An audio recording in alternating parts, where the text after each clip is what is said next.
每一摆进修绕境，拢有来自全台各地信众，较有规模的宫庙，其实拢有香客大楼。伫全台湾市内，就有49间，有1100外间的膳房，会当歇困也是过暝。而信众会添洋香，地方质疑有做生意的嫌疑。这种嘛无算盈利啊，有的是技工啊，有的是请来的员工，所以讲。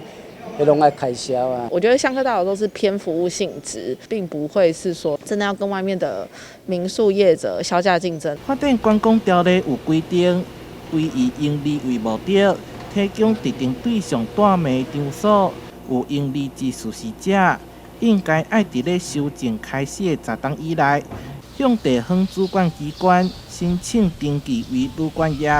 不过，侪宫庙认为，香客大楼无固定的收费。毋是盈利事业，咱这是要做服务呢，互他乡来赶进香的善人大德，信大人去大呢，互因一个方便呢，对不对？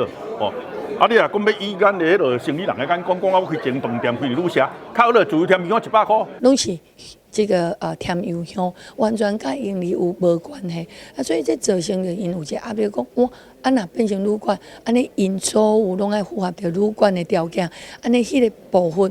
对因的产生足大的这无公平。陈天辉特别邀请相关单位召开座谈会，强调绝对袂使因为错误的认定，影响宗教活动的发展。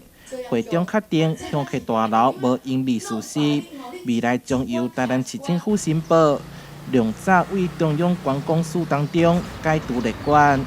台南新闻出发采访报道。